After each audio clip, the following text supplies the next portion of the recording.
The crash had been spectacular, at least according to the scorch marks trailing behind Jaden River's research pod. He sat among the wreckage, cataloging his injuries: bruised ribs, a gash along his forearm, and a splitting headache that made the twin moons of Thessera 7 look like they were dancing. 3 days had passed since impact, and the emergency beacon remained stubbornly silent. Jaden was a botanist, not a pilot. He'd been collecting samples of rare luminescent fungi in the upper atmosphere when a solar flare had fried his navigation systems. Now he was grounded on an uncharted world, surrounded by vegetation that glowed in shades of amber and violet as the planet's 3 suns began their descent. His stomach growled, reminding him that dehydrated rations could only sustain him for so long. He'd been avoiding using his emergency protein packs, hoping rescue would come soon. But hope was a poor substitute for calories. With a resigned sigh, he pulled out one of the sealed pouches labeled chicken teriyaki, and set up his portable heating unit. The smell of cooking meat filled the clearing as the protein rehydrated and warmed. It reminded him of home, of Sunday dinners with his family before he'd joined the Botanical Survey Corps. He didn't notice the pair of luminous eyes watching him from behind a cluster of crystalline ferns. Nira had been tracking the strange visitor since his sky vessel had torn through the clouds. Her people, the Thessari, had felt the impact shake the forest floor. The elders had warned everyone to avoid the crash site, speaking in hushed tones about ancient prophecies of sky dwellers who would bring destruction.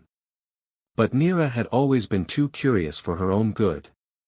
She watched as the alien creature sat by a small flame, heating something in a metallic container. His skin was pale, almost colorless compared to the soft blue silver of her own. He had no antennae, no luminescent markings, and his frame seemed oddly rigid.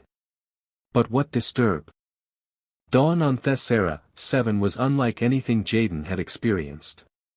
The 3 suns rose in sequence, each painting the sky in different hues, first amber, then rose, finally settling into a warm golden light that made the entire forest shimmer.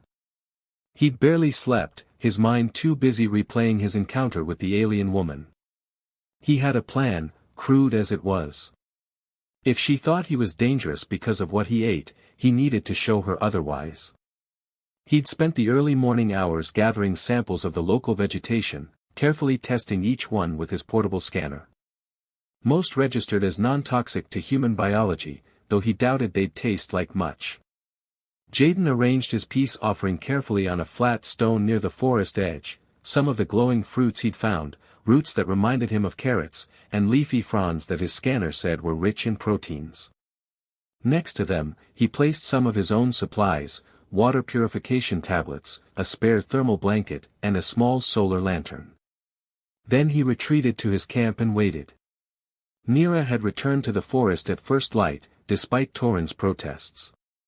Her brother had wanted to organize a hunting party to drive the Sky Dweller away, but Elder Vesa had counseled patience. "We must understand before we act," she'd said, her wise eyes studying Nira intently. "Fear makes us reckless." Now Nira crept through the undergrowth, her heart hammering against her ribs.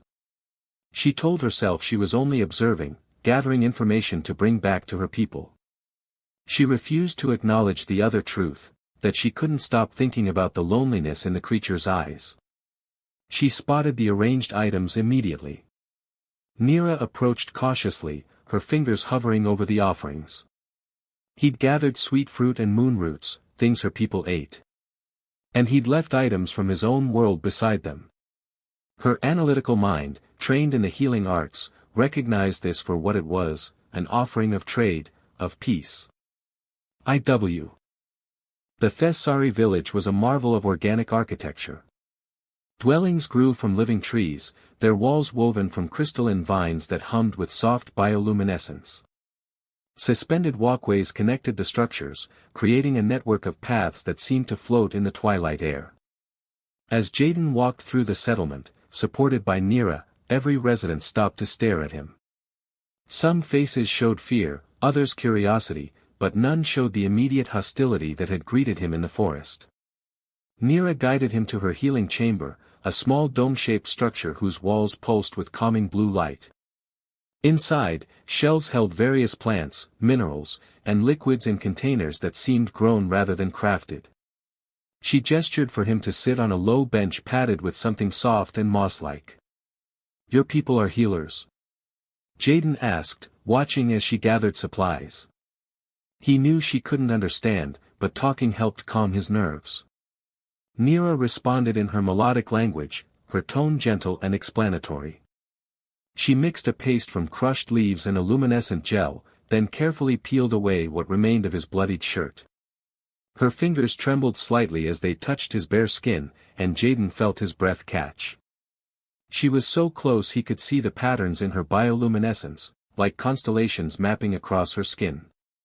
When she applied the paste to his wound, it felt cool and soothing, and he watched in fascination as the gash began to close, leaving only a faint silver line. "That's incredible," he whispered. Nira looked up at him, and their faces were suddenly inches apart. The air between them seemed to thicken, charged with something neither could name but both felt deeply. Jaden's hand rose slowly, hesitantly, until his fingers barely brushed her cheek. Her skin was softer than he'd imagined, warm and thrumming with subtle energy. Nira's eyes widened, her bioluminescence shifting to a soft pink he'd never seen before. She didn't pull away. The dawn after the fire painted Thesara 9 in shades of ash and gold. Marcus sat on a fallen log near the stream, his burned hands wrapped in strips torn from his shirt. Every movement sent sharp reminders of the previous night through his nerves. The heat, the smoke, the desperate sprint through collapsing forest with Nira pulling him towards safety. Nira herself sat a few feet away, her iridescent skin dulled by soot and exhaustion. She'd barely left his side since they'd stumbled to this refuge, a small clearing where the stream widened into a pool. The water ran clear here, untouched by the ash that now covered so much of the forest. Neither had slept. They'd spent the night watching the orange glow on the horizon, listening to the crack and groan of falling trees. Now, in the quiet aftermath, an awkward tension hung between them, the weight of everything unspoken, everything they couldn't yet say to each other. Marcus broke the silence first. He pulled his battered scanner from his pack and set it between them, tapping through the translation protocols. The device was meant for basic communication with pre-contact species, though he'd never had occasion to use it before. A simple AI would analyze speech patterns, build a rudimentary vocabulary bridge. It wouldn't be perfect, but it might be enough. He pointed to himself. "Marcus," then to her, raising his eyebrows in question. She understood the gesture. "Nira," she said softly, her voice like wind chimes. "Nira," he repeated, offering a small smile. She didn't return it, but some of the wariness in her eyes eased slightly. The scanner chimed softly as it began processing their words, building connections. Marcus pointed to the water. Water. Then to the sky. Sky. To the burned forest. Fire. Nira watched, fascination gradually replacing fear. She began to add her own words, teaching him the Thessaran names for things. Tree, stone, sun, moon. The scanner worked between them, a bridge slowly taking shape. After an hour, they could manage simple exchanges, broken, halting, but real communication. "Why?" Nira asked, gesturing back toward where the fire had raged. "Why go into fire? Why save my people?" Marcus struggled to find words the scanner could translate. They were in danger. Couldn't leave them. But we... She paused, searching for words. "We thought you were bad, dangerous. We attacked you." He shrugged, wincing as the movement pulled at his burns. "You were scared. Fear makes people do things." Nira's expression shifted, something complex moving across her features. She reached into the small pouch at her side and pulled out a wrapped bundle. Inside were several of the fish packets from his camp, the ones that had started everything.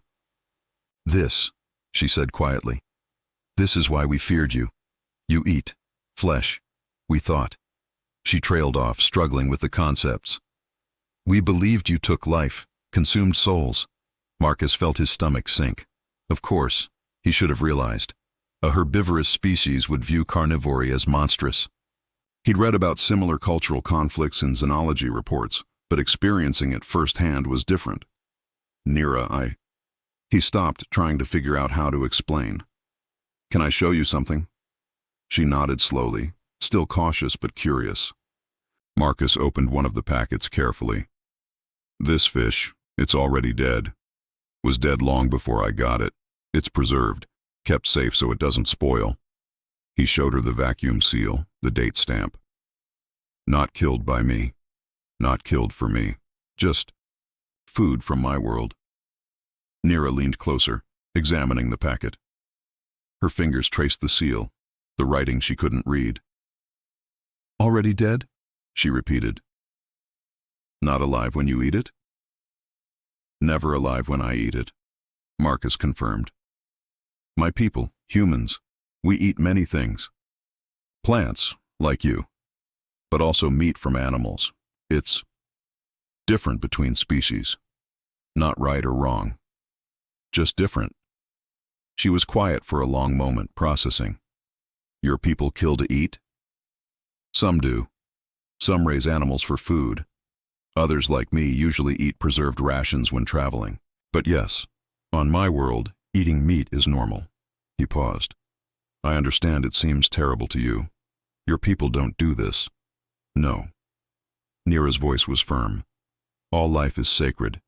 To consume flesh is to steal the spirit, prevent rebirth. It's the worst sin in our teaching. She looked at him, and he could see the conflict in her eyes. But you saved children from fire. You risked your life for people who hunted you. A soul eater wouldn't do this. Because I'm not a soul eater, Marcus said gently. I'm just a person from another world. Different customs, different food, but not evil. Not trying to hurt anyone. Nira stared at the packet in her hands, then back at Marcus. Something was shifting in her understanding. Old beliefs cracking under the weight of new evidence. The monster she'd feared didn't match the man who'd carried children through smoke and flame. Show me, she said suddenly. Show me how you prepare this. Help me understand. Marcus hesitated. Are you sure? I don't want to upset you. I need to see. If I'm to speak for you to my people, and I must, after what you did, I need to understand this. Her voice was steady despite the fear still lingering in her eyes. He built a small fire, his movements careful and deliberate. As the flames took hold, he explained each step. The preservation process, how the fish had lived in Earth's oceans, how it had been caught and processed on a space station months ago, how eating it honored its life by not wasting it. Nira listened intently, asking questions the scanner struggled to translate. When he finally cooked a piece, she didn't look away, though he could see her fighting discomfort. In my culture, Marcus said as the fish sizzled, wasting food is disrespectful. To throw away something that could nourish is wrong. Every meal is a kind of gratitude. Thanks for the life that sustains us. Gratitude? Nira repeated. You thank the dead fish? In a way? Marcus smiled slightly. We recognize that something gave its life, or in this case, gave its preserved essence, so we could continue living. That means something. Nira was silent as he ate, watching his face rather than the food. When he finished, she spoke quietly. You're not what the stories told us. Soul eaters are supposed to be cruel, empty, hungry for more and more. But you... She gestured helplessly. You saved my brother last night. Kren was trapped under a fallen beam. You pulled him free even though he'd tried to kill you days before. Marcus remembered. The young male warrior who'd led the attack on his camp. The same one he'd found pinned beneath burning wood, screaming. There'd been no decision to make, really. You didn't leave people to burn. Is he all right? Marcus asked. Burned, like you. Scared. Confused about why the monster saved him. Nira's voice held a note of affection mixed with exasperation. He keeps asking me why. I don't know what to tell him. Tell him it's what anyone should do. Life is valuable. Doesn't matter if we understand each other or not. Nira met his eyes, and for the first time since he'd crashed on this world, Marcus saw something other than fear or suspicion in an alien's gaze. He saw respect, maybe even the beginning of trust. "Come," she said, standing abruptly. "Come meet my grandmother. She needs to hear this." "Your grandmother?" "Venna. She was village leader before Elder Tovus. She's seen more seasons than anyone. Living, traveled to other Thessaran cities, learned old knowledge. If anyone can understand what you are, it's her." Marcus followed Nira through the recovering forest. Other Thessarans appeared as they walked, watching from behind trees, from high branches. Word had spread about what happened during the fire. Some looked at him with continued fear, others with uncertainty. But no one attacked. Nira's village was built in harmony with the giant trees, homes woven from living vines that spiraled around massive trunks. Everything glowed softly with bioluminescence, creating a dreamlike atmosphere even in daylight. In the village center, a crowd had gathered. Kren stood among them, his arms wrapped in the same medicinal leaves that covered Marcus's burns. When he saw the human approaching, his expression twisted with confusion, anger, and something that might have been shame. "Nira, what are you doing?" he demanded. "You can't bring it here." "His name is Marcus," Nira said firmly. "And he saved your life, brother. Show some respect." An ancient Thessaran emerged from the largest home. Venna walked with a staff of carved wood, her skin faded to pale silver with age, her eyes still sharp and bright. She studied Marcus with an intensity that made him want to squirm. "So," she said, her voice surprisingly strong, "the sky-fallen one who eats death but saves life. You're a paradox, stranger." The scanner caught enough for Marcus to understand. "I'm just trying to survive, Elder, and trying not to cause harm while I do it." Venna circled him slowly, taking in his burned hands, his exhausted face, the way he stood, ready but not aggressive. "Nira tells me you explained your food customs, that your people see death differently than we do." "Yes, Elder. And yet you risked everything to save our children, our warriors, people who would have killed you given the chance." She stopped in front of him. "Why?" Marcus thought carefully before answering.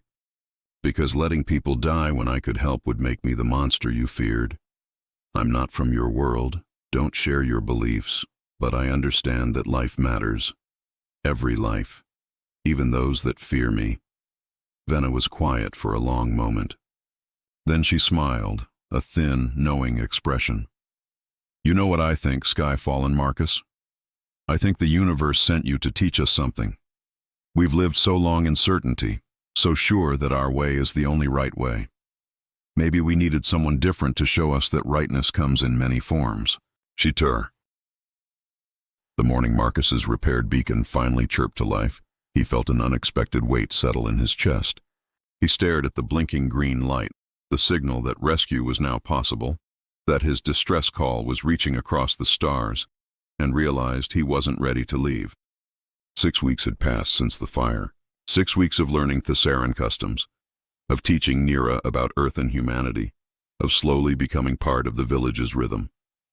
His hands had healed, leaving faint scars that the Thessarans found fascinating. Star marks, they called them. Evidence of the fire that had changed everything. Nira found him standing by the beacon, his expression distant. She'd learned to read his moods now, the subtle shifts in his face that her people didn't have.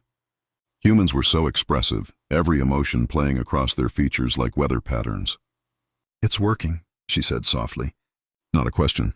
"Yeah." Marcus ran a hand through his hair, longer now than regulation allowed. "Signal strong. Should reach the nearest relay station in a few days." She moved to stand beside him, close enough that their shoulders almost touched. Over the weeks, the distance between them had gradually shrunk. Small touches had become natural. Her hand on his arm when she was excited about something, his fingers steadying her when they climbed the high branches to gather fruit. "You'll go home?" Nira said, trying to keep her voice neutral and failing. Marcus turned to look at her fully. In the morning light, her skin shimmered like moonlight on water, the bioluminescent patterns that marked her people seeming to glow brighter when she was emotional. He'd learned that too, how her coloring shifted with her feelings, a language he was beginning to understand. "Not right away," he said. "The rescue ship will take time to get here. Could be weeks still. But you will go. I have to check in, file reports, let people know I'm alive." He hesitated. But Nira, I don't have to stay gone. Her eyes widened slightly, the silver irises catching the light. What do you mean? Before Marcus could answer, a group of children came running through the clearing, laughing and calling out to him. They'd lost their initial fear quickly, fascinated by the strange human who told stories about worlds with oceans and cities that touched the clouds. Marcus, Marcus! The smallest one, a girl named Pip, grabbed his hand. Grandmother Venna says come quick! She needs you for the feast preparation. What feast? Marcus asked, but the children were already pulling him toward the village center. Nira followed, a small smile playing at her lips. She'd known about this. Of course she had. The village center had been transformed. Garlands of glowing flowers hung between the trees, and long tables made of woven branches had been arranged in a spiral pattern around the central fire pit. The Sarans moved everywhere, carrying food, arranging decorations, their excitement palpable in the air. Venna stood in the middle of it all, directing the chaos with the ease of someone who'd organized 1,000 such events. When she saw Marcus, her aged face split into a wide smile. Ah, there you are, Skyfallen One. Come, come! We have much to prepare. What's all this? Marcus asked, though his heart was beginning to understand. A feast of understanding, Venna announced loud enough for everyone to hear. For 6 weeks we have learned from Marcus of Earth. He has shared his stories, his knowledge, his strange customs. He has worked beside us, healed with us, lived with us. Tonight, we celebrate the bridge between our worlds. Marcus felt his throat tighten. Elder, you don't have to. Hush, we want to. Venna's eyes twinkled. Besides, I'm curious about this cooking you do. You've been eating our raw foods for weeks now. Tonight, you show us your way, and we'll create something together. A meal that honors both peoples. The day became a whirlwind of preparation. The Saran women showed Marcus their harvest, fruits that pulsed with inner light, roots that smelled like cinnamon and starlight, vegetables that changed color when touched. He taught them about heat application, about how cooking could bring out different flavors, make some foods easier to digest. Kren, who had become something close to a friend, helped Marcus build a proper cooking surface, a flat stone heated from below, what humans might call a griddle. Still strange to me, Kren admitted, but I trust you now. If you say fire can make food better, I'll believe it. As evening approached, Nira pulled Marcus away from the preparations. Come with me. There's something I want to show you before the feast. She led him up through the village levels, climbing higher into the great trees until they emerged above the canopy. The view stole Marcus's breath. The forest stretched endlessly in all directions, a sea of green and gold, punctuated by the shimmer of distant streams and the soft glow of other villages. This is where I come to think, Nira said, settling onto a broad branch. Where I came after I first saw you. I was so frightened, Marcus. I thought you were death itself. He sat beside her carefully. And now? Now I know you're just a person. A good person who happened to eat different foods than we do. She paused, her luminescence deepening to a warm amber. But you're more than that to me now. These weeks, talking with you, learning from you, teaching you our ways, I've never felt this with anyone before. Marcus's heart hammered. They'd been dancing around this for days, maybe weeks. The way her eyes followed him across the village. How he found excuses to be near her. The accidental touches that lingered too long. Nira, he struggled with words. I feel it too, whatever this is between us. But I'm human. You're Thessaran. I don't even know if what? If we can care for each other. She turned to face him fully. Marcus, you've taught me that difference doesn't mean wrong. You've shown my entire village that beings can come from completely separate worlds and still find common ground, still choose compassion. Her voice softened. Why would hearts be any different? He reached out slowly, giving her time to pull away. When she didn't, his fingers brushed her cheek.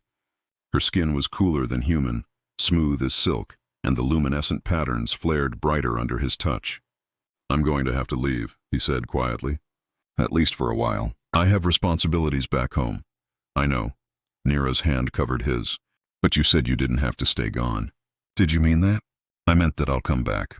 If you want me to, I can request assignment to this sector, maybe get approved for cultural exchange programs. It might take time, might take fighting through bureaucracy, but she kissed him. The gesture was tentative, uncertain. Thessarans didn't kiss the way humans did. But she'd asked him about it once, curious about human affection. Now she was trying it, her lips soft and cool against his. When they pulled apart, both were breathing harder. "Was that right?" she asked shyly. Marcus laughed, the sound full of warmth. That was perfect. They sat together as the twin suns set, watching the sky turn shades of purple and crimson. Below, they could hear the village preparing for the feast, voices rising in excitement. "We should go down," Nira said eventually. "They'll want you there when the cooking begins." The feast was unlike anything Marcus had ever experienced.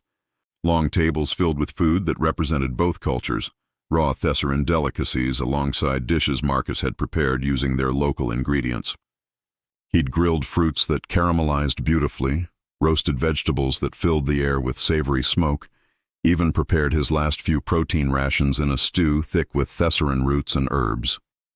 The villagers approached the cooked foods cautiously at first, but Venna led by example.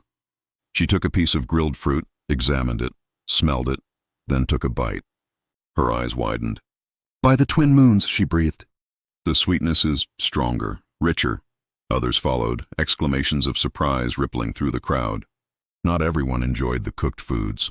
Some found the textures strange, the altered flavors unsettling. But many did, and more importantly, they were willing to try. "This is what understanding looks like," Venna announced, holding up a skewer of cooked and raw vegetables. "Taking something unfamiliar and finding the beauty in it. Learning that different can be wonderful." Kren raised a cup of fermented fruit juice, the Thessaran equivalent of wine. "To Marcus of Earth," he called, "who fell from the sky and taught us to see with new eyes." "To Marcus," the village echoed, their voices rising into the night. Marcus felt overwhelmed by the acceptance, the warmth. Nira squeezed his hand under the table, her touch grounding him. As the feast continued, music started, the Saran instruments that sounded like wind through crystal, accompanied by drums made from hollow wood. Villagers began to dance, their movements fluid and graceful. Nira pulled Marcus into the dance, laughing at his clumsy attempts to match their flowing style. "You're terrible at this," she teased. "I'm a pilot, not a dancer," he protested, but he was laughing too. They moved together under the stars, surrounded by people who had once feared him, now celebrating with him. The fire burned warm and bright, its light reflecting in dozens of eyes, no longer a symbol of fear, but of unity. Later, when the celebration had mellowed into small groups talking quietly, Venna approached Marcus and Nira. The elders studied them with knowing eyes. "You care for my granddaughter," she said simply. Marcus blinked. "Your granddaughter? Did I not mention?" Nira said innocently. "Venna is my father's mother." "You definitely did not mention that," Marcus said weakly. Venna laughed, the sound like we